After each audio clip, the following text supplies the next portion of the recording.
because sometimes it's not. And like this year, I really needed it to be. So we're welcoming Jade Greene, who I'm super excited to have. Jade, I meant to wear the earrings that I bought from you too, but they're upstairs. I could run. They don't match. I could run and grab them. I didn't wear them today. I should have. I know. God, failure, big fail, big time. Because they would kind of, you know what? Let me get a wardrobe change. I'll be right back. They would kind of match. Oh, I think Jade got kicked out. See, it was the earrings. She left. She's out of here. She's given up. Chella, you're up. No, I'm kidding. But also, so we'll see if she comes back. But oh, yay, there she is. So I almost wore them. Yay, you're back. I almost wore them and then forgot about it. I was thinking to myself, I should wear the earrings that I bought from Jade. So I'm going to link her shop in the chat somewhere. I know she was having like some internet issues, but she does. Jade is a teacher, like content creator, amazing stuff. Also like an artisan, and she has like her own handmade like shop, which I'm going to link in the chat, which is incredible. So she basically does it all, puts us all to shame. Oh, dang it, Jade. You do it all well.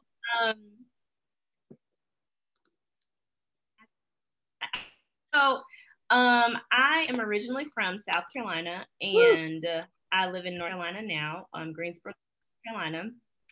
I have taught for 7 years. This actually is my first year not in the classroom due to personal reasons, but I absolutely love teaching.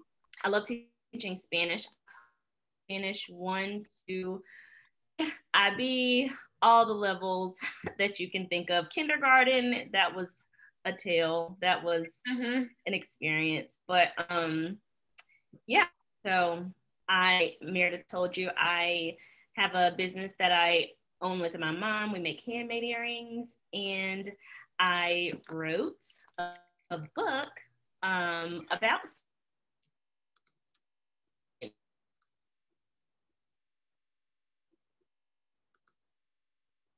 Oop, I lost you there. There you are. You're back. Gosh. Can you hear me? Yeah, I can. Wait, I'm gonna type. Did y'all get that? I don't know. Internet cut out. I don't know the name of your book. Oh yeah, my book is called, there we go. Oh. Thank you, Tori. Anytime I'm like, what's the book? What's it called? And my book is, the suspense. Yes, all right. So, swing. It is Fluency Matters. Sueño hecho realidad. Perfect. I'll try to link that. Let me see if I can find it. Boom, I gotcha. It was taking me a longer time. I gotcha. No worries. Find it. All right. Good stuff. Let me type the actual thing.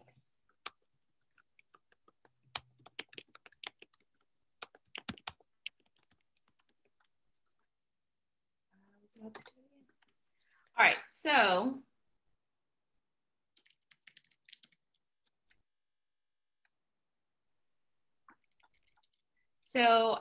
I can y'all hear me? I can't see anybody in the chat. Okay, so I wanted to just chat about how and why it is so important to incorporate social justice into your lessons. I know it's a touchy subject for a lot of people, because a lot of people think that you're trying to be political in the classroom, and it's really not. It's giving your students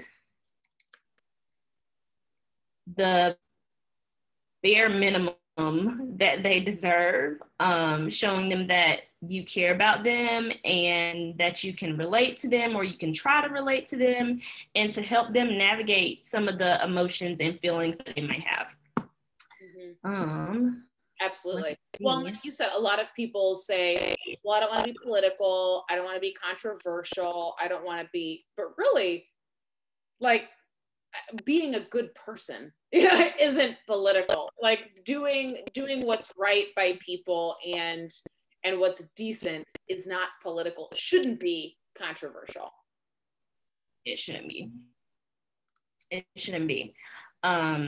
Given the recent events in our country and in the world, attention that they're made because of those events, our students might be definitely dealing with emotions and stress, and they may be confused.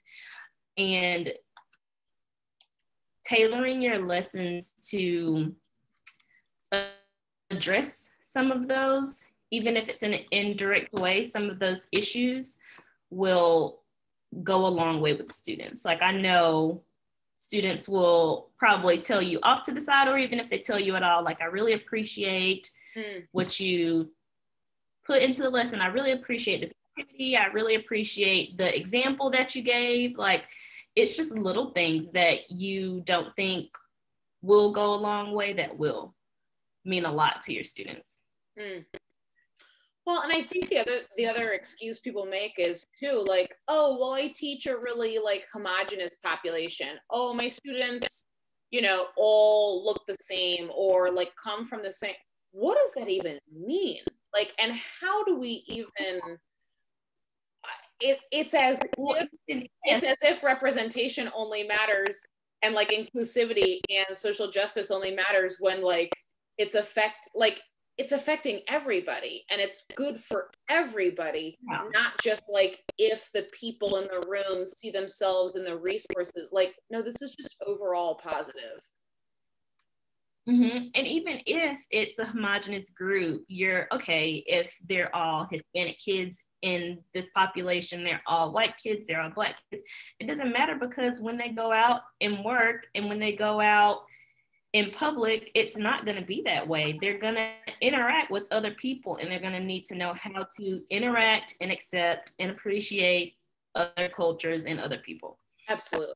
When like I get why that blocks people, but it's like, but how do you stay there? Like, how does your thinking stay to, you know, the same? I think we've said this semester with various conversations on gender fluid language, especially in gendered languages, very traditionally, you know, gendered languages. Like, but if I don't have any trans students, then, you know, should I still teach? Yes, because you don't know that you don't have any trans students or any LGBTQ plus student. Like, you don't, everyone benefits. You're not just looking to that, whatever group it is that you're in your mind thinking. Exactly. I'm looking at the comments. Yeah, I agree. Especially it's so I don't even know how to express how important it is for students to understand the things that they say, how they react to certain people and things that are part of their culture. Like, those things leave lasting impacts on people in the way they view you and the way they view other people. It's a cycle. Absolutely.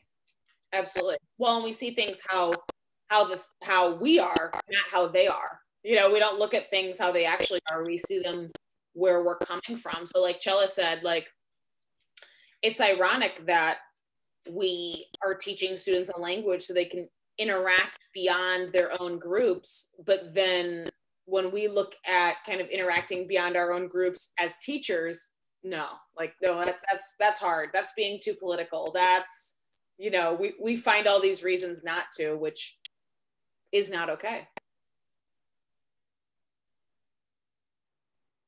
And I think a lot of it is to step in the comfort zone. Like, be comfortable. It's going to be very uncomfortable, and that's just something that you're going to have to deal with. Like, presenting for me is very uncomfortable, but here I am because this topic is very important. Yeah. It's something that my dog's about to go crazy because someone's walking up to my door. Sorry. My life. But it's so important. Yep, there it is. There it is. Your husband had one job. I'm actually saying need a sign that says, my dog just walked out. My husband had one shop. I'm just kidding. I say that because he's standing right there.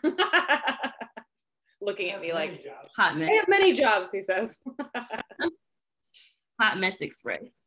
Same. But it's gonna take it's gonna definitely take getting out of our comfort zones to address a lot of the social justice issues that a lot of our students are dealing with. So racial injustice, gender, nationality, education, and access to education, food insecurity, like climate, healthcare. There's so many different ways to incorporate these issues and address them. You don't have to say, well, this is bad. You can just bring up the topics and get the students thinking on their own. Right. Because they will think. Mm-hmm. They'll start to think. Well, that's the thing too. If you teach lower levels, it's really easy to say, I think it's really easy to say, oh, I don't know. They can't, it's easy to focus on what they can't do with the language, but they're not new to thinking. They're new to Spanish or French or Arabic or Chinese. Like, good grief.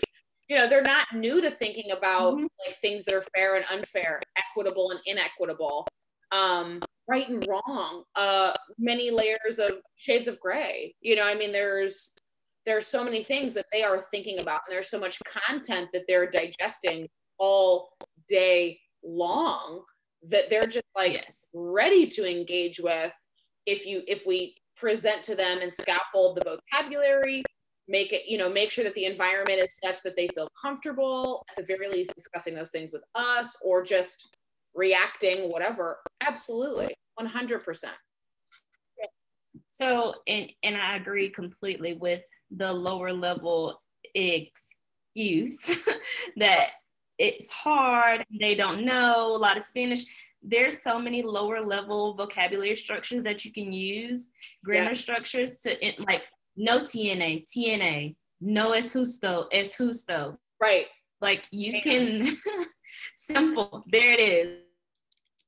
You can just present simple information in simple sentences, use images to get students thinking about things.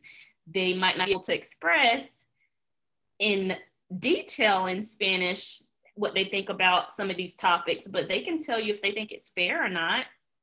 That's exactly it. Right. Well, and like Tori just said, like she literally just put the same thing you just said, like es justo, no es justo. They can do that at 6, 7, 8 years old. Like, why do we think that it's like, oh, I don't know. To me, that's teacher centering, like teacher comfort of, I don't really know how to do it / want to do it.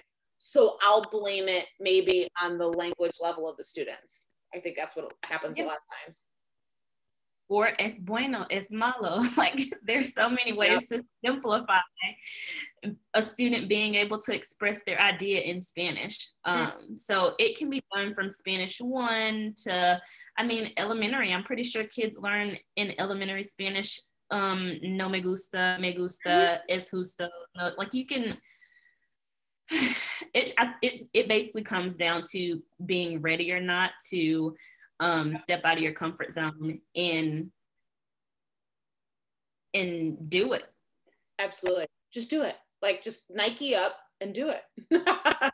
Just do the dang thing. Yeah, for you, what made you feel, or was there a point like, because I know like if you had said anything to me, like I started teaching 2 days after finishing my undergraduate degree. So I would have been like, what? Like, so if you'd said anything in the first like couple of years of teaching about like social justice, I would have been like, oh, absolutely. Super cool. Wow. But oh my God, like, hold on, let me get a grip on this first. Do you remember when your own consciousness was raised and when you kind of became like, oh yeah, we need to go beyond like, what do you like to eat to let's talk, like you said, about, different like food deserts and all these different things, like when it kind of like clicked for you? Well, when I started teaching for CI 3 years ago, I started to try to get my students to talk more about themselves and their lives. And then when all this stuff happened last summer with George Floyd, I just started to think about a lot of social justice issues and how it affected students, because I knew it was affecting me. So just how I could create content and how I could come up with something, anything to help students navigate, and not only to help the students who were suffering, but the students who didn't understand why those students were suffering, or that were more ignorant of certain actions or emotions and things that were going on. So it was probably last summer that I actually started to figure out how to incorporate this into my lessons. I mean, but there's so many other things, like the family unit, like how you represent family unit is gonna affect students. Are you showing the mother, father, 2 kids, 3 kids? Are you showing the reality of a lot of students that live with their grandparents, or they live with their aunts and their cousins? Like, there's so many things that we can do, to so many topics and themes that we can address in Spanish, just like we address it in history class or English class. It doesn't have to just be core subjects that talk about important. Oh, I'm looking at your absolutely. Well, that's true, and that's, you know, like you said, we can't be the, you know, other social studies is doing some heavy hitting stuff. Language arts is doing heavy hitting stuff. You know, a lot of all content areas should be incorporating social justice into what they do. And yet people are still reticent, and yet as world language, we can teach kind of anything. And yet there's, you know, hesitation and discomfort. I think sometimes people, I dropped that document link in the chat because that's kind of how our department worked through looking at some novice themes that are really typical for, like, Avancemos, a classic, Realidades, another classic. What else did we have? Buen Viaje. We're just missing Dime. We have the trifecta. Yeah, like all of it. So any kind of novice themes. So how are they, you know, are they kind of vertically looking at AP? And then how are we also looking at essential questions that address some social justice themes? And like Florencia said in the chat, if we start, I assume we're like starting out saying little things like it's fair, it's unfair, it's right, it's wrong. But is that enough, or what is enough?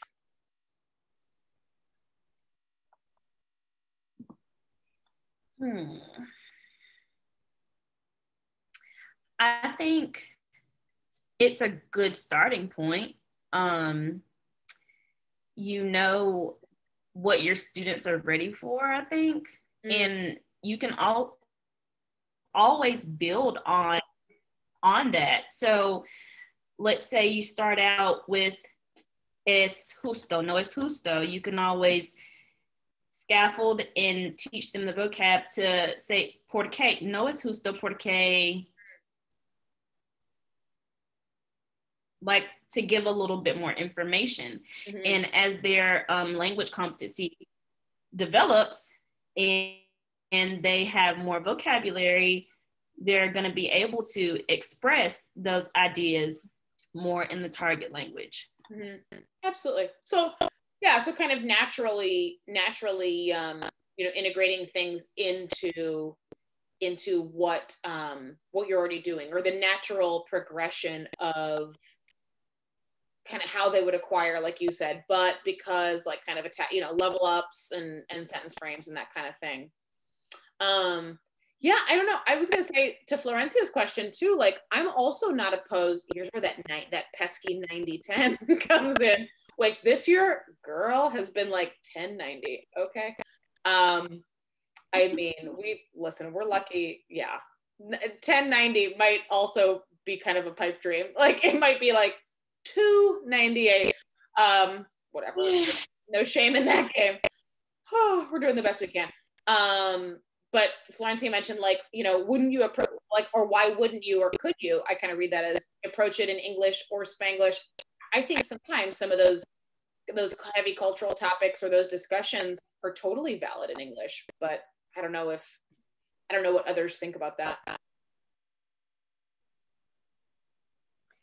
I don't think there's, I mean, especially in lower level classes, even in upper level classes, Spanish is not their native language. And if this is important stuff, if there's a moment where you feel like you need to just get down to it in English and then get back to Spanish, like it's fine. Like if whatever you have to do to get the point across, because at the end of the day, it's going to be about helping students navigate and helping students develop into better people.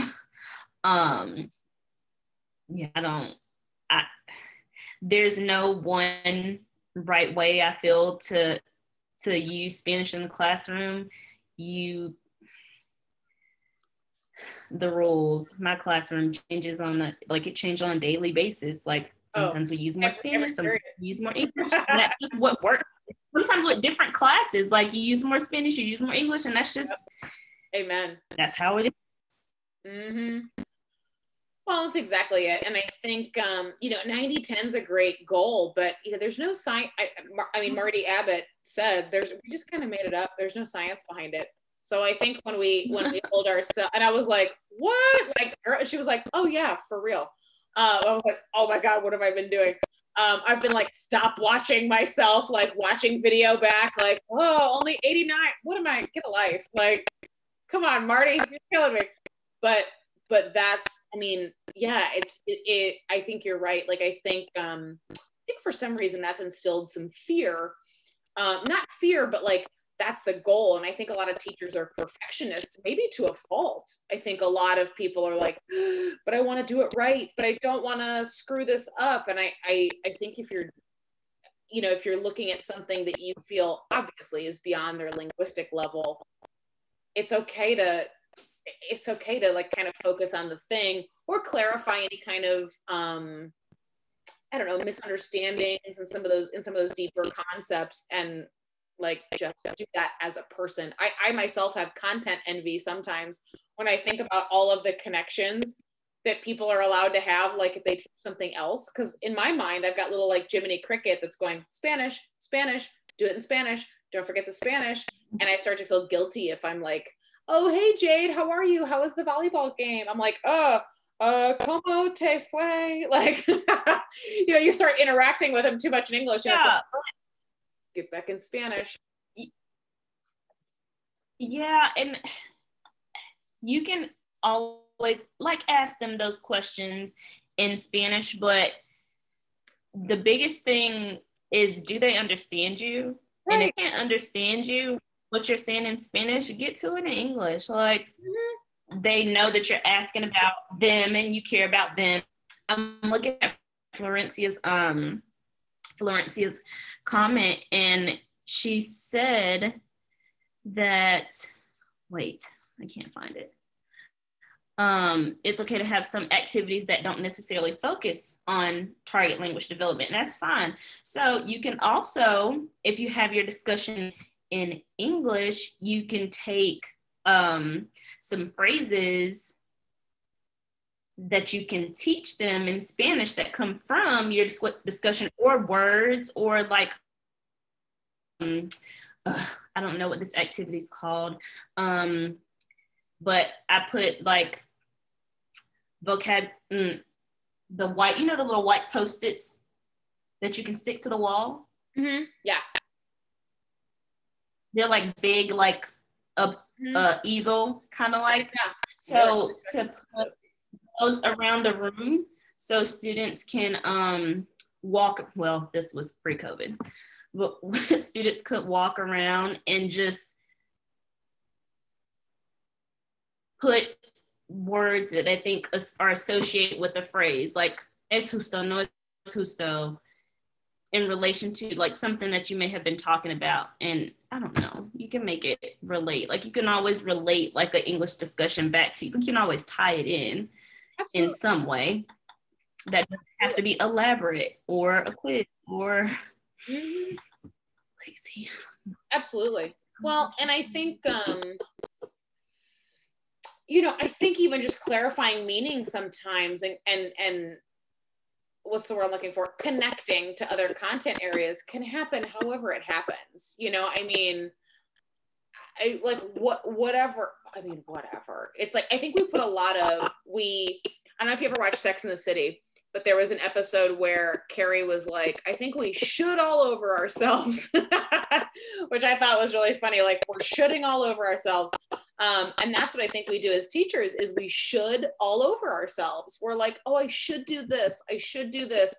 I'm supposed to do this, but I'm supposed to, or we go to one workshop and, you know, especially the ones where everyone's like, yeah, do the thing. And it's like, okay, these people are really hyped up about this. This seems pretty intense. Like, and like Florency said, actful shoulds all over us. And at the end of the day, we end up feeling badly. I love actful, love you mothership, but like stop shoulding on us because we're feeling guilt and then you feel shame and you feel like all these really vulnerable feelings about how you're doing the right thing and you're doing right by kids. You feel in your heart like that shouldn't be but I should have done it in Spanish or French or Arabic, like whatever. Also, that's like post-COVID me talking. So I'm like, we did know Spanish. Like we talked about Spanish a lot this year. Yeah, about it. Yeah. We talked about it. I mean, I referred to it. So my objectives literally in my end of year video were like, did you learn some Spanish? Did you hate Spanish?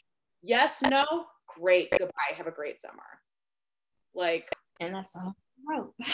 And that's all she wrote, like, goodbye, the jig is up. Like, it's just, I think a lot of times what, I think those are several things that divide us a lot of times against each other and from our students. And I just think that's really hard. I don't know. It's just hard. And it's hard, like Chela mentioned too, like if you know what other subjects are doing, public displays like bulletin boards are incredible, but if you don't have any kind of like way to keep up with other content areas, it's also really hard to connect with other themes of social justice because you're like, what are y'all doing in science? Yep. What are y'all doing in math?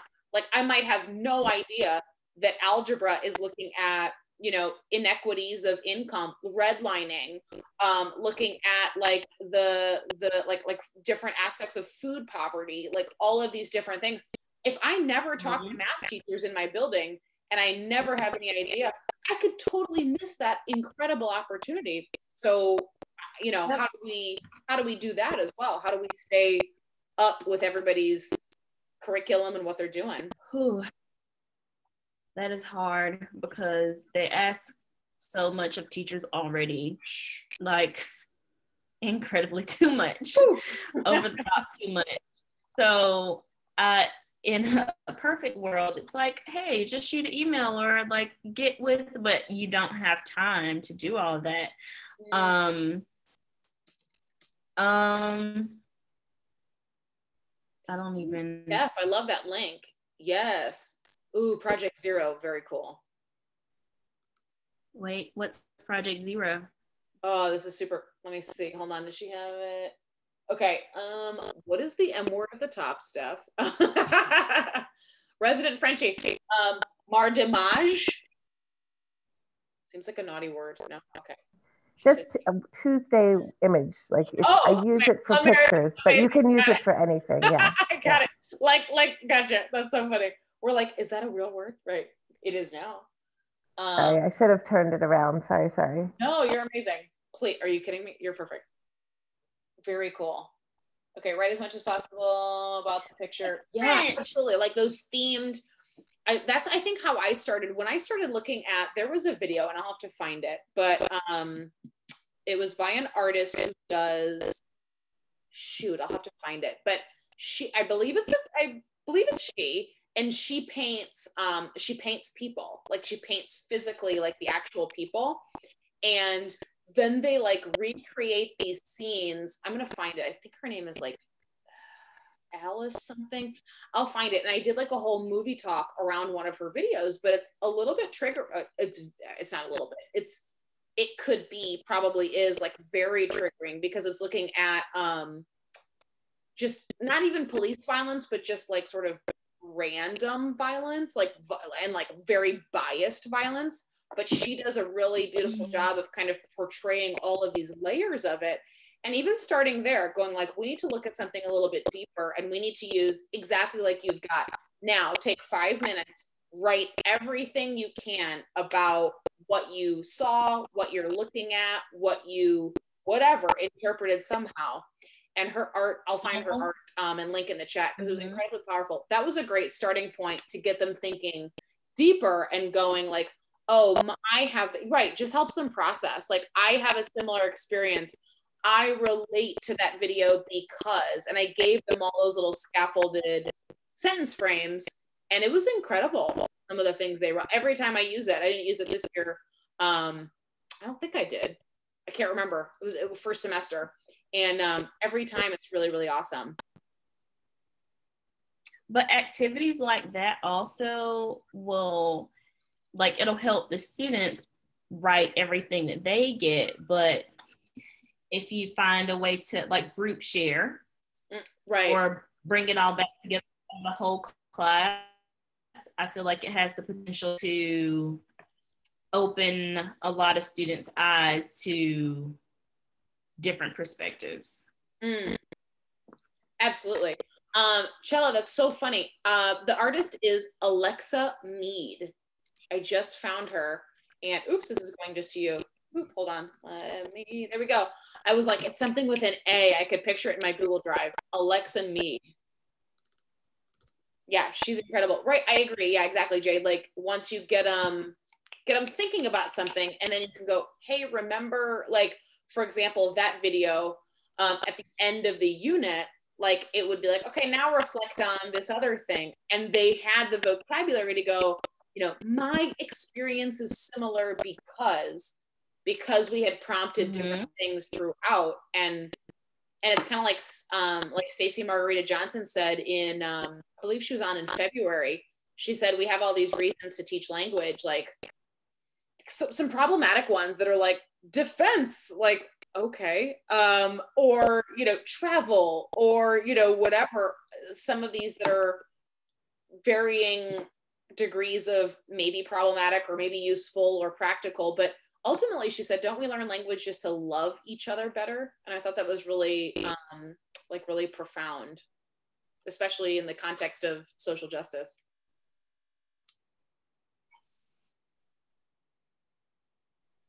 I love that. I mean, I love being able to meet with another group of people and to show them that I appreciate their culture in language. That's what I love most about Spanish. And so just from interactions with Spanish people. And we're back. You guys are stuck with me. It's like the students. I'm like, sorry, you just get me. Florencia. Oh no. I just dropped that. Listen, we're teachers, right? Roll with the punches.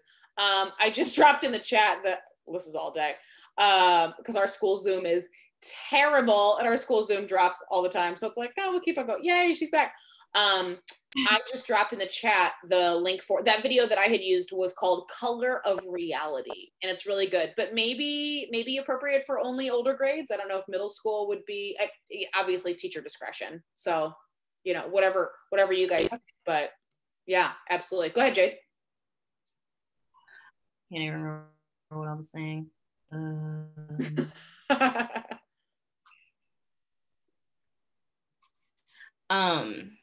Yeah, I got. Oh, yeah. So I was talking to this family the other day, and I know that they just appreciate that I took the time to speak to them in a language in their language, and they were surprised and excited, like, oh, you speak Spanish. And it's just the relationship piece, right? Like, yeah, absolutely. Well, it's speaking to people, you know, to their heart, where you're like, this matters. It's pronouncing names right. It's speaking people's language, literally. It's absolutely. gosh, names. And that's a whole thing. Like, that's a whole thing. That's its own session. Yeah, that gets me riled up. So I created this word study resource. It's a weekly word study resource, and it's based for social justice. It was, I don't know if any of you know, but teachers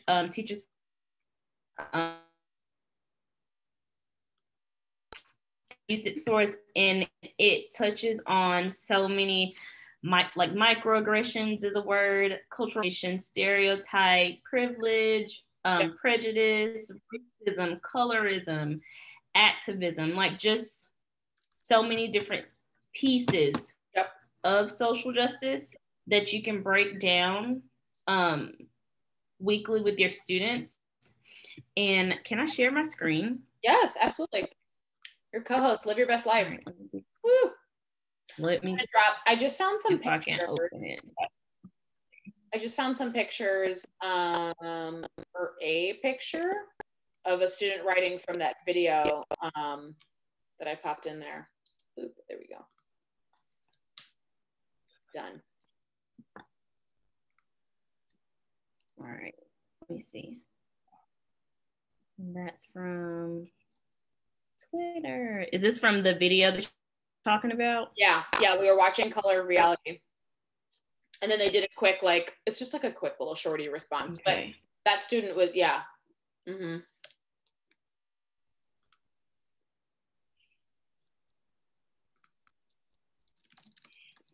Okay. And my internet is the worst at loading. So no worries. All right. This is already loaded. So I was saying that I created this word study resource. Even if you're not ready to address, or you don't know how exactly to incorporate all the things that you have in your head into your lessons, because they're like, you can't do it all. Like, there's no possible way. So I was like, what's the way to like break it down into chunks? So I'm gonna share my screen if I can feel, because there it is. Share screen.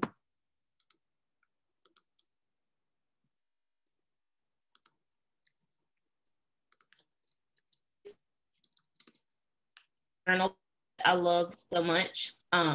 It is interactive. So refugiado, refugee, and students can, and it's not loading. This is great, but it has questions that are tailored to this word and experiences that they may have in thought refugee. It really just gives it the chance to break down and to actually learn about absolutely justice. Even this just one. So this one is fantastic.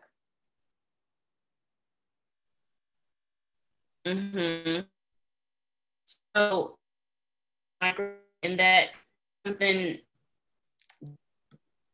that happens all too often.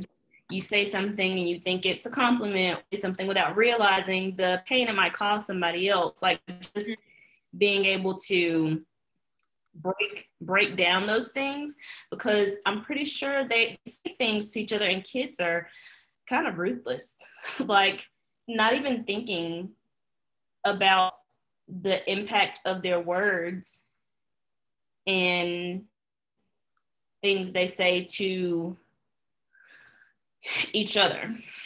Am I still here? Absolutely.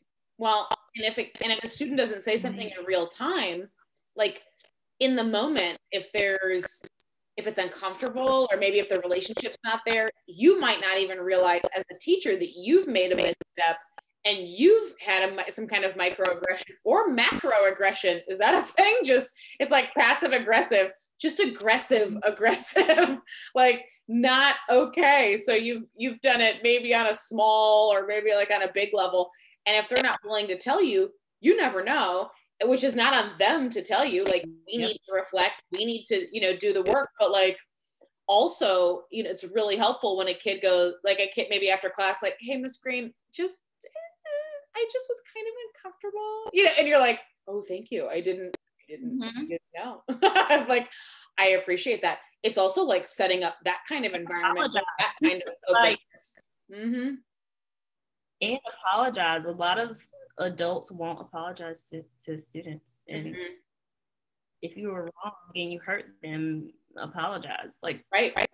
Learn from it and absolutely grow from it. There's and nothing wrong with apologizing when you're wrong. Apologize like you did the thing. It's really easy to apologize and go, oh my gosh, Martha, I'm so sorry. I didn't mean to say that. No. You said it in front of the group. So you need to apologize in front of the group. Like that, like you do that, you fix it how it happened. So that everybody else knows, and it's a teachable moment. It's a teachable moment. Right. It's just a human, like you said, don't be a jerk. Like teaching for social justice is don't be a jerk. Bare minimum, be nice people. Yeah. Be nice people. At the very least. Absolutely. Yeah. My book, Sueño Hecho Realidad, goes into a lot of the microaggressions. Names. Like, please say my name correctly. Like, my mom gave me that name and she loves me and it means something, and please say it correctly and use it correctly. And we've been together for a long time. Why don't you know who I am yet? Right. It's a lot. Well, and it's like pronouns, if you get married and if you change your name, we go, oh, okay, Marta, but I think she got married. I think it's Marta Silva now. I don't think she's Marta, Jones anymore, whatever. We have no problem with that expectation. But then if Marta's like, I'm going to go with they, I think I'm going to kind of switch gears here. It's like, they, what does that mean? How am I supposed to remember that? But you could remember her literal entire name changing. Okay. Like it's defining what's normal and what's accepted. And when what's normal and accepted is majority, heterosexual, white, Christian, like all those kind of things, then that's a problem.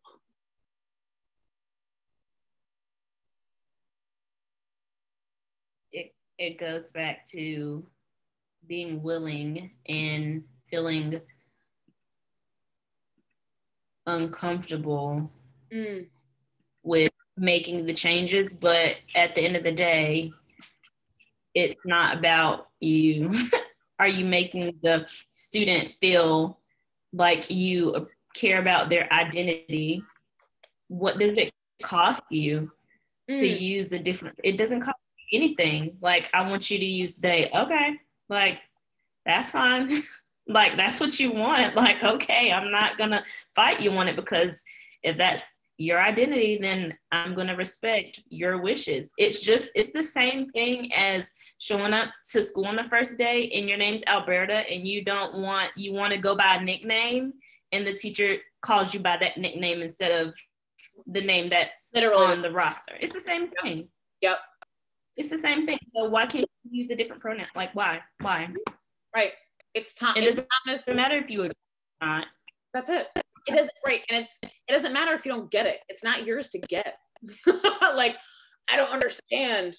Okay, well, they didn't ask you. So, like, it's okay if you, it's Thomas wanting to be called Tommy. It's again, like getting married, changing your name, whatever gender or whatever, like, whichever person in the couple or both it's any kind of those things, but you know, that majority culture. If you can give up, like if you have a student come in your room and they say, I don't want to go by Thomas, I want to go by Tommy, and you can make that happen, then you can make it happen if he wants to use they instead. Period. Like it's not. Absolutely. People are making such a big deal out of things that should not be a big deal. Absolutely. And I see a comment that Greg made that makes me sad too, when students, like you try to pronounce their names correctly and they say it doesn't matter. And that is trauma from in the past who have called them the wrong name repeatedly until they just don't even want to, they're embarrassed to correct you, or they don't feel like you're going to care enough to actually say their name the correct way. Yep. Absolutely. Well, at that point they go, you know what, it doesn't a lot yeah.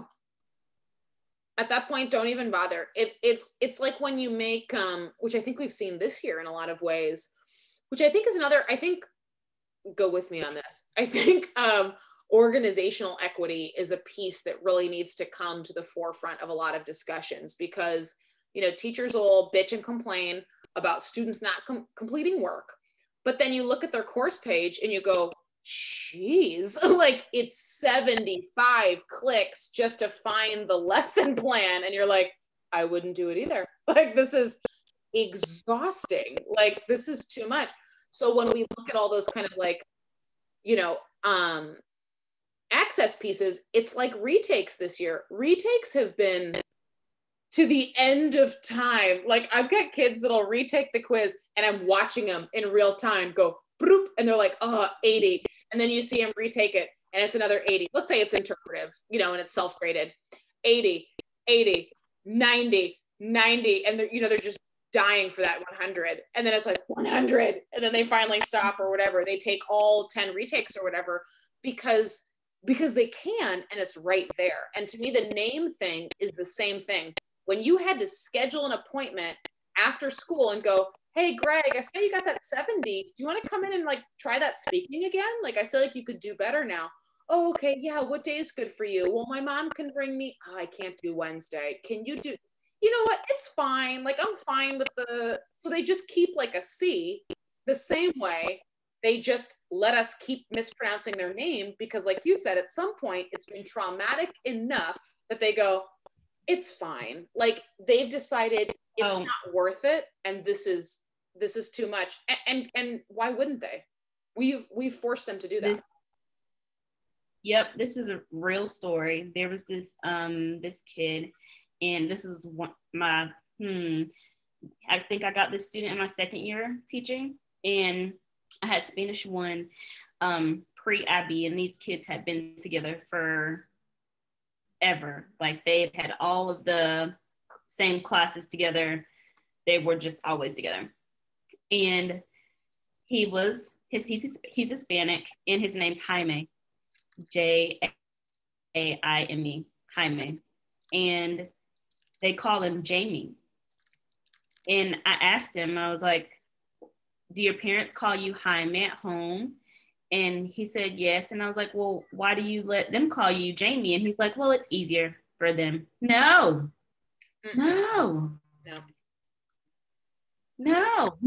That's not your name. That is not your name. And it happens so often that students will just let somebody call them another name because it's easier for them. It's not hard to learn Jaime. It's the same amount of syllables. It's not hard. And I just hate for him that he felt that he had to do that. And they have been doing it for so long. Absolutely. And it's easier. He's like, screw it. Doesn't matter. It's fine. But it's not fine. Yeah, I think the other thing that a lot of people do, and I've been guilty of this and being in on these conversations is, is that name is teachers. I mean, because we get some interesting experiences as teachers, obviously, as you know, and I think one way that the conversation goes sideways is names, and poking fun at the names on your roster, or telling those urban tales, those urban myth, like, oh yeah, and there was such and such named whatever.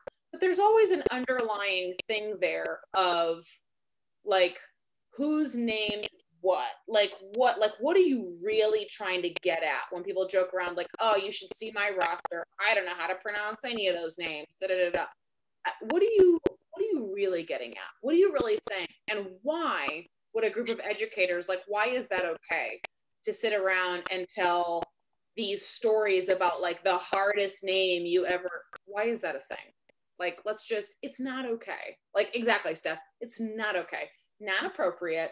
And no, it's I think it's our job to go, that's not appropriate, and I'm super uncomfortable. Like, can you stop or whatever? I don't know why that's a thing, but it's a thing. I guess it's a bonding. Difference. Yeah, absolutely. There's a difference between acknowledging that a name is different and making fun of a name because it's different. That's it. Absolutely. Like, there's nothing wrong with pointing out like, oh, this name's unique, like, or how do you pronounce that? Trying to actually genuinely figure out how to pronounce it. Like, I don't know how to pronounce this, could you help me? Like, not, oh my God, look at this name, how do you even pronounce this? This is, yeah, genuine curiosity. Like, if you're actually really curious and you want to know how to pronounce a name and you're asking, and not just because you're making fun of this person's name and you don't know why, you don't know the significance. And if you will do that behind closed doors, then you're probably your attitude towards that student or your opinion of them, like, it's gonna be skewed in some way. Like, you've already made up your mind in some way about their name and that's their identity. So like, all that stuff is gonna carry over. You might not think you're gonna treat them differently, but right. But you already are. Well, and that's, your power and your privilege and being able to do so in the power role of teacher is also like, ooh, careful, it's showing, because you obviously don't care about doing better about this thing. And we're just talking about names. This isn't even into like inclusive curriculum and, all these kind of things. This is literally just addressing your students. So I think we talk about big picture social justice a lot of times, but little picture, everyday microcosms of social justice, like, come when you're just not being a jerk, like just trying to realize and put yourself in the space of your students and look at when they come in the door. Is it like, are they shoulders up or shoulders down? Because shoulders up means like they got to pep themselves up for the teacher who doesn't say their name right, the teacher who makes them feel bad. Like, there's a number of things that we can do negatively. But if they're like, oh, thank God I'm here. Like, I love third period. Like, yay, hola, bonjour, marjan, like all the things, like whatever they're excited about. Are we this person or are we this person? Like, how are they reacting to us?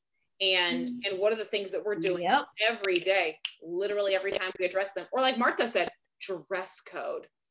God, like, I love what inclusive representation, like, do you use a variety of names in your examples?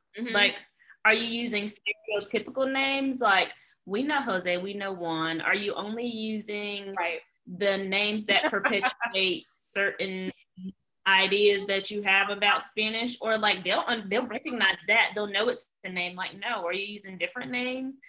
Are you using images that represent everybody? Do you have clip art? Do you have pictures with people in hijabs? Do you, like, are you representing everybody? Absolutely. Well, and like in French, what is it, 85% of Africa speaks French? are all your names Pierre? Are all your names like Sophie, you know, or what, like what, hello, you've got like a bunch of other majority French all the other names. Like literally all of the other ones. All of them. Right? Use a list. There are name generators. Like there are name generators, and I've used them. Like you can type in the country. Yes. You can type in the like male or female. Like you can generate new name. I was like, oh, haven't seen this one before. Love it. Like you can just we're using this random name. Absolutely. Like get creative, people. Enough with Pierre and Juan and Maria. Okay. Like enough. Jeez Louise. I start using names that I see on my Spanish soap operas, because yes, I watch them shamelessly. Yes, thank you. Shamelessly. So names like Montserrat, yes. Aitana, what's one that I'm watching now? I don't know. Just there's so many different names. I like my resources that I create often like, oh, well, I'm watching this show now and I just heard this name. So that's the name we're going to use. And I just use different names. Mm-hmm. Like, that's it. That's just what this is what we're doing now. This is a name that's in a place and whatever. I mean, even beyond using your own students' names and, you know, going just sort of beyond those stereotypes, because that's what happens when we have students who are like, oh, that person speaks Spanish. Oh, that person speaks Korean. Oh, like I think the more inclusive we are, the more we take away all of that surprise, which we know is built on having some kind of normed expectation for culture, bias and all of that. And, you know, just completely colonized, like all of the things. Like once you take away that, oh, cool, Ahmed also speaks Japanese. Like, it's just the expectation that, like, all different people do all different things. Practicing pronouncing them correctly. Mm-hmm. Like, imagine. That's the thing. Because that's the thing. Imagine running into somebody who has this name and you actually say their name right. Mm-hmm. And they appreciate you because you said it right. And they're amazed. It's not hard. Oh my God, you're the first person that's ever. Yeah. Mm-hmm. Like, I just think about all of these athletes who have like really, really long names and no one has trouble remembering their names. And then it's like my one name that has 3 syllables and you're like, it's hard. It's not. It's not. If you can remember Wojciechowski, like you can remember my name. Yeah. Like Greg said, thank you. Like, you can remember Roethlisberger, like you can remember Adetombou. It's not hard. Like it's not hard at all. It's not hard. So yeah. Like let's do better. Let's do better. Let's do a little bit better. If you care, it comes down to if you care enough, you'll remember it.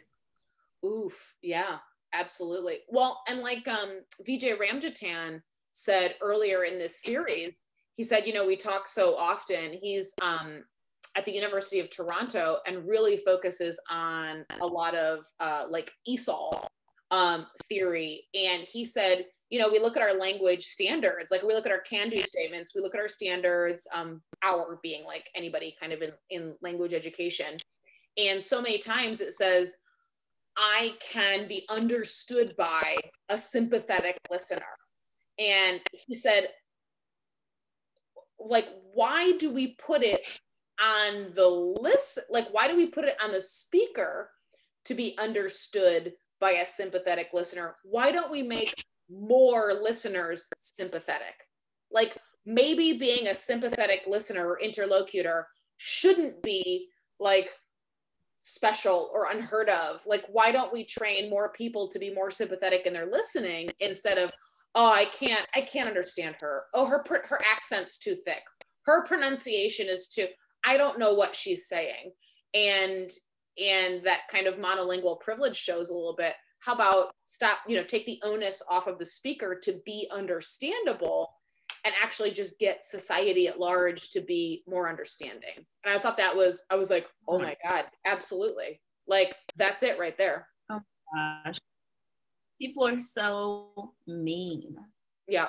When it comes to understanding somebody else speaks another language and they have an accent when they speak English. Like, come on. It's not that hard to just listen. Just listen. Just listen. Mm-hmm. If it takes you a little bit more, like, just listen. Mm-hmm. Because at the end of the day, that person probably learned English at a later age. Right. And they know more than one language. And most of the people who have problems with it only speak one language. So you don't understand what they've experienced. Right. Bye, Chayla. Absolutely. Well, and like Tori said, like her student named Colleen, it's like a family name. And she's just so used to like correcting people, you know? So when somebody says Colleen, she's like, it's Colleen. Like, no, that's what I said. But she's probably so used to Colleen. Like, the group of kids on Zoom were like, no, that's what she said, Colleen. And she was like, oh. But yeah, that was what happened. The whole group of students was like, she said it right. No, it's okay. She did it right. Like, oh, I'm sorry. I just thought my husband's cousin Mary. I'll type it in the chat. It's like almost like a Gaelic spelling, Maire, and people constantly think she has misspelled Marie on something, and so they're like, "Is Marie here?" And she's like, "Yep, it's Mary." So she has to like cross it out and type and like write or type or whatever Mary so that they pronounce it correctly instead of just going, "I've never seen that spelling. How am I pronouncing that? Can you help me out with that?" And going from there, people just assume like, "Oh, I'll do fine." Okay.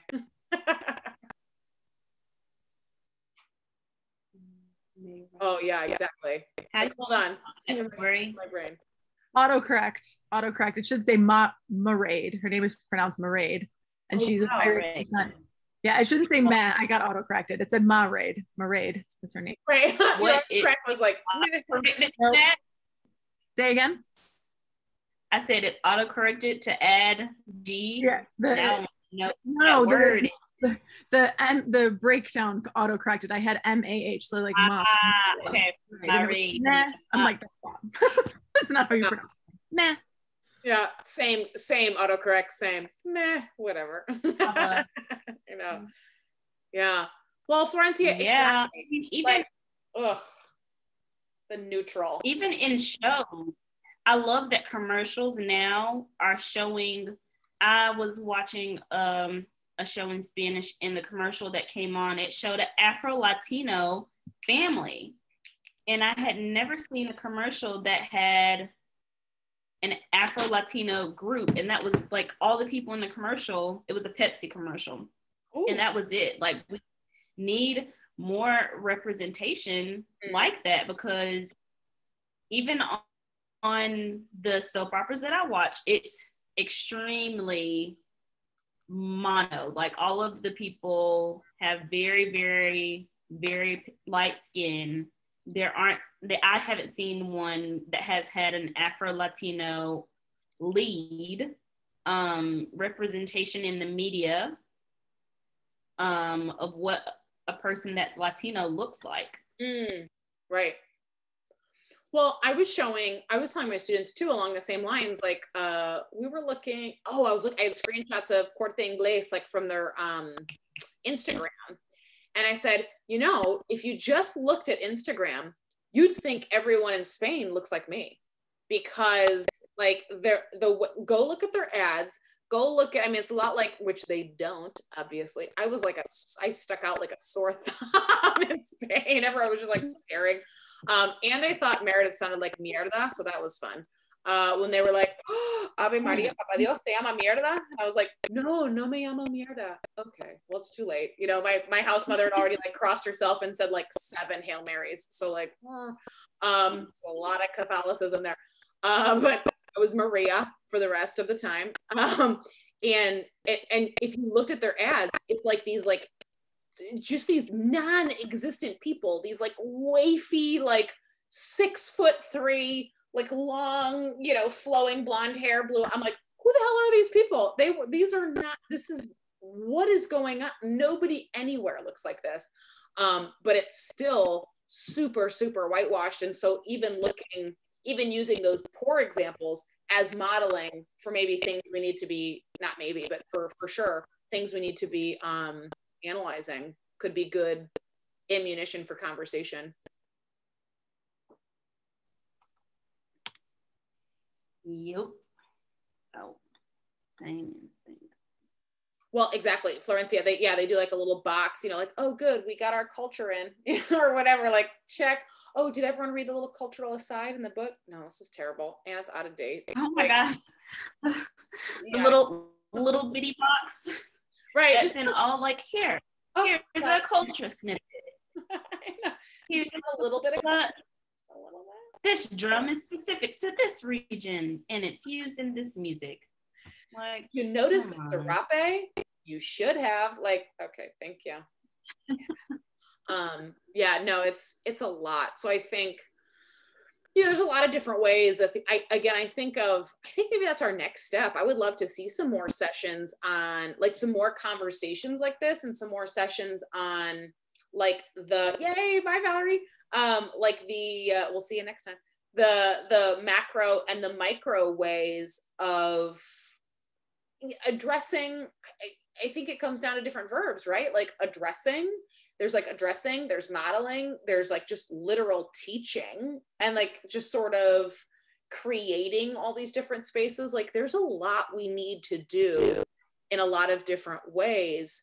And I think it's incredibly powerful when teachers share how they've done that, and like what they've used kind of helped others out to go, okay, if you're feeling nervous, okay, fine. Like you need to not, but like, okay, because it's like John Bracey said, also don't get fired. You know what I mean? So if you know that, like, I mean, there's a way we can go about these things that is healthy, and I think good and safe, and also doesn't put us in weird predicaments that, you know, jeopardize things. And I think it's really powerful when people share. So I'm so grateful for like all your resources and the things you share, because it's like, oh yeah, like, well, that's good. Thank you. Save, like, bookmark, absolutely, because it's helpful to see how people do that in their classrooms. Mm-hmm. I agree. Yay, well, awesome. Well, Jade, thank you so much. Did we miss anything in the chat, do you think? Marta, yes. On the Andalusia accent. Oh my gosh. Accents. Florencia's like, don't even get me started. Florencia said a few weeks ago, Florencia, I don't remember who it was attributed to, but who was it that said speaking without an accent is like typing without a font? That was incredibly powerful, I thought. I'm stealing that. Yeah. No, dude. Right? Yeah. She said, Florencia will say, I love fonts. Right. And I love a good font. I love a Beth. Comics. All the fonts, like all of them. We're gonna attribute it to you again, but I know she had mentioned it belongs to the world. Amazing. Yeah, perfect. But it's true, right? Like we strive to teach our students, don't, you know, you're gonna sound more native, whatever, the jig is up. Like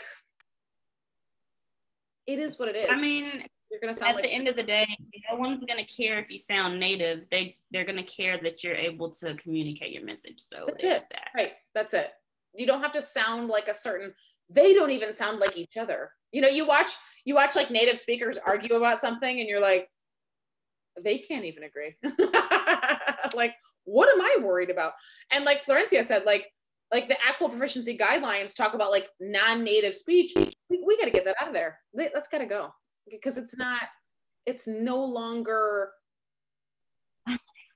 appropriate, I guess is the word. I hate Times New Roman, Marta. Oh God. And comic, let's get Siri, call Paul Sandrock. I'm kidding. That's not a number I have. Amazing. I wonder, no, she wouldn't do anything. Siri wouldn't know what to do. But amazing. Yeah, Times New Roman, maybe Comic Sans can go. Can Comic Sans? I mean, all of the basic ones that they send with the computer, I just feel like we can just add some new ones. Yeah, absolutely. Just please. I'm still waiting on a sarcasm font. Where is a sarcasm font? Right. It's just a slight lean. Where is the font? Sarcasm. Or like squiggly. It needs to be like, oh, this is what you thought was a good answer? Yeah. It's like some kind of like, it's like when people do the, like, if I write like, oh, like, I can't even do it and talk at the same time. Is this what you, it's like when people, hold on. You're going to know what I'm talking about. Hold on. Like when people do that, when it's like, I kind of love that because it does sound like ridiculous. Like, whatever the ignorant thing is that people are saying with the SpongeBob meme. Yeah, we need that as a font. That just automatically, yeah. Oh my gosh. Hey, thank you so much. I about the names. I student taught in an area in the city of Buffalo, and I had students who were from Puerto Rico, and they had names I'd never heard. You're talking about like Juan and Maria. I had a student named Nachalise, and I was like, I love this name. It's so beautiful. So when I went to another school and I was like making examples, I used her name. And I had sisters, Julades, Julamies, and Julacies, and they all go by something different. And I was like, I love this. Like, I've never learned this. I never heard about it. So I would bring that other places. And I was like, you have to have names. It's so fun. But yeah, nature. Yeah, it was fun. Anyway, I love names. It's so important. I love using nicknames too. Like Mitch instead of Mercedes. Oh, absolutely. Tori, can you teach? Tori teaches in like a super interesting like language situation too. Like tell her, like, you guys have a really, it's just really cool. Yeah. So I teach in Salamanca, New York, which is, it's really funny in a lot of ways because I teach Spanish, and this man from Spain discovered Salamanca, which is why it's Salamanca. And but it's yeah, and so it is the only city in the entire country that is completely on Seneca Nation territory. So the two languages that we teach at my school are Spanish, and it's not Seneca. Seneca means nothing in their language. It's Onantawaka. So that's how you say Seneca. And I think the last time I saw you guys, I was showing you my really cool shirt. Yes. It happens to never have left that spot, but we're not going to talk about this organization. It's fine. We won't tell. Look away. But yeah, it's really great. And I try very conscientiously to make sure that you were talking about art and cultural and pulling that in. I have gone through a ton of, like, I was looking for art and murals in places of Spanish speaking countries, because a lot of times where I am, it's high poverty and it's unlikely that students will ever be able to travel. So I try to like bring in authentic images so that they're not like, oh, is that what that looks like? Like, that's not what I pictured. Right. And I found a lot of really beautiful like wall murals, and a lot of them are indigenous because colonization has happened all over Latin and South America as well. And so because we're in an indigenous school, I try very conscientiously to make sure I have a representation that's appropriate for all peoples. And including, I'm not just teaching Spanish, but I teach some words that are indigenous too. Like when we talk about, literally, like my movie bookshelf is right next to me. So I have the Book of Life, and they talk about Xibalba. That's not a Spanish word. Like, so, I want them to know too, like the Xolo dog from Coco is not a Spanish word. It's an indigenous word. So, and that's something that's super important too for the kids to understand, like, it's not just one thing, the same way that for us, it's not just one thing. Right. Yeah. And when you were talking about names too, I had a teacher who I loved. I had her for 2 years in middle school, and I hate the name Vicky. I don't go by Vicky, but she called me Vicky, and I corrected her a few times, and then I just stopped. I was like, I like her. It's fine. Fine. It's fine. Yeah. And I'm like, my name isn't even hard. Which is weird. I'm like, there was a British queen named Victoria. Like, it's not that hard. Right. It's not hard. I just don't like that one that you're choosing. Like, yeah. Can you not? Yeah. Well, yeah. And how many things are our students going, it's fine. Like, oh, my last name's Patel. You're assuming my family's from India. It's fine. Like, no, it's not fine. Or you're going, where are you from? Where are you really from? Where are you from? They're from here. Like, it's not fine. it's not fine. But how do you tell somebody in a position of power to or even asking assume about culture, or like the kid, like, why did you do that? Do that. Just ask. Absolutely. Oh man. Amaryllis, it's funny. You make me think of my friend Lori, who did her dissertation research in Cuba. She said she interviewed a lot of women who were older. So this would have been about 2008-ish. And so she talked to a lot of like 50 to 55-year-old women who were named Usnavi in Cuba because of the U.S. Navy ships, like in the ports, and people would see Usnavi and they were like, that's pretty. And so she interviewed like several women who were Usnavi, and I was like, okay, that's kind of pretty. Yes, and Usmail also, like U.S. male. Yeah. No way. Yes, and it's a Cuban phenomenon. It didn't happen in the Dominican Republic. It didn't happen in Puerto Rico, but it did happen in Cuba. So many people who have those names, we know they're coming from old Cuba. Incredible. I mean, and again, that's culture, that's history, that's everything. Why would you say to somebody, that's not a real name, stop? Like, well, that's my real name, so. Well, but the same thing comes the other way around. I've had students asking me, do you have a nickname? Can we use the nickname? I've never used a nickname. My mother always called me my whole name. So get used to it. I'm Amarilis, so please call me by my name. I'm Amarilis, and I go by Amarilis. Oh man, Jade, we need to set a session. Or try to short. Yeah, we do, seriously, because no, you can't call me anything else. You can call me my name. Right. Thank you. That's it. But no, your options are whether name or my name. Well, but it's natural. It comes when you're asking them, okay, how would you like me to call you? Yeah. If you have, if it's Victoria, it's fine. But there's some people who like Vicky. Okay, so I'll write it down on my roster. So this person wants to be called Vicky. So once I end calling everybody, always one of them will ask me, how should we call you? I said, by my name. My name is Amaril. You don't have a nickname? No. That's it. Or a shorter version of your name? I'm sorry. My mother never taught me that, so I always go by my whole name. That's so people. You don't have Gotta love them.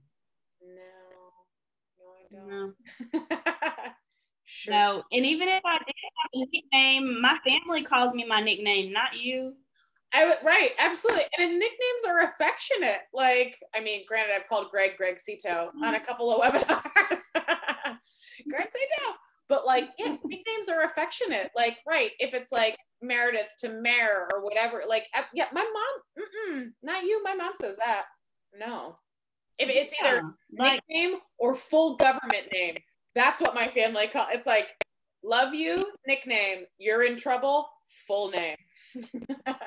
Or like if students go by a different name with their friend, that doesn't give you the right to use it. Okay. Like, well, I heard her calling you this. Can I? No, please call me by my whole name. Just. Or if you have that relationship with them, it's fine. But you can't just decide you want to do something just because it's easier for you. Right. Like, how did my name become about you? Like Florencia said, you should go, 100%. Yeah, I have a nickname. And then it's like long and really convoluted. You're like, yeah, absolutely. Yeah. If Florencia is too hard, the nickname I'll is. Just stick with your name. Oh, amazing. That'd be fantastic, right? Oh, that's so funny. Yeah, exactly. That's exactly how I picture it. Like, yeah, just like Phoebe. Yeah, I have a nickname. Or what does my mom say? My mom has a joke. This is really crude. Hold on, let me pause the recording. Boink, there we go, and we're back. I mean, that's exactly it. Like, just give them something that's even more ridiculous, and you're like, there you go. like more ridiculous than they're wanting you to have a nickname, not more ridiculous, obviously, than your name. Like, yeah, sure. Mm-hmm. Yeah, I've got a nickname. Mm-hmm. And here it is, 17 syllables. Problem? Not 7. Oh, Victoria's okay? Great. Just Tori? Thanks. I'm glad we're on the same page. Right. Glad we're on the same page. Oh, that's so funny. Jade, thank you so much. I know we went to like after party territory, but I'm glad we had like our wine together, and I'm so appreciative for you and your time. And I know you're busy. I guess we're all busy, but you're busy, and yes. Just like what a year. It's like, yes, I was glad to chat with y'all tonight. Yay. It was. Well, I appreciate your honesty and I think so, obviously, like but so many of the things you said are just so common sense. And that's what I think is missing from so many people when they're prioritizing, like they're nervous about something or they're whatever, like it's teacher centering and it just doesn't make sense. Like the way you phrase things, I'm just like, why? Like, why would that be okay? Why can't you just, we overthink a lot of things, and then, to whose detriment? To students' detriment. And I think we need to have more conversations that go, but why are you doing that thing? Stop doing that. And everything that you've said is so tangible, and it's like things that you can stop doing or start doing tomorrow, which I think is really helpful. Immediately, you can fix this right now. It's just a matter of your mindset. Yeah. Well, you do. It's like Kia London says, you end up doing what you think matters. So, you know what I mean? It's like going to the gym. Oh, I didn't have time today. Have time or make time. Like you make space for what you value. So if it's not important, then just say that. Don't, tiptoe around it, and just know that you're hurting students in the meantime. But if it does matter, if it's not important to you, that's it. It's important. It might be important to you. Yeah, absolutely. Tori, that's so funny because my Spanish teacher called me Merdita. That's so funny. I mean, it's close-ish, but because they think it's mierda. Like, that's terrible. Like, I mean, it was. And that name exists, no? Merdita? No? Yeah. I don't know. She'd be like, terrible. Merdita. She's usually on these calls. She was like, oh, Merdita. I was like, oh, thanks. Like I was always her. And then Spain happened. Yeah. Scarred for life. I don't blame you. I know. I love Spain. I'm going to go back. I love me some Spain, but my host family was old. They went to mass a lot. I thought we went to, we're Catholic, but good grief. Y'all going to mass twice a day in a muumuu. Like, y'all don't have to dress up for mass? Like, what are we doing? It was so weird. She'd be in her house robe, like shuffling down the street to mass. I was like, all right, well, that's weird. It was a lot. Yeah. I love Spain, but Marta, no te ofendas. But like, your people. It was heavy. Now, my house mom was also like literally 85 years old. And I got her on the secret camera one time and asked her about Franco. And she didn't know I was recording. And I was like, so, entonces, ¿qué pasó con Franco? And she was like, let me tell you something about Franco. And I thought it was going to get juicy. And then it did. She was like, we had meat on the table every night. We put 3 kids through medical school. My husband always had a job. And I was like, oh my God, like we're filming. This is incredible. Yeah, it was great. Yeah, she had no idea that I was recording. That was a heavy conversation. That was a lot. But Spain. Also, talking about people being tall in Spain, I'm like 6 foot tall. And at the time I was like 350 pounds. My God, no one looked like me. I felt like I was bigger than the entire country. And they all just stared. And the guys whistle and call out and whatever. And yeah, I was like, this is something else. I don't know what to do with this. This is a lot. I like to be invisible. You are making me super uncomfortable. Stop looking. Right. Everyone's staring. Yeah, absolutely. I was La Rubia Grande because I'm only 5'7". God, 6 foot. Jesus, Troy. Yeah. I had pants rip in the middle of the trip, and it was like I couldn't buy pants because I was too big for the whole country. Like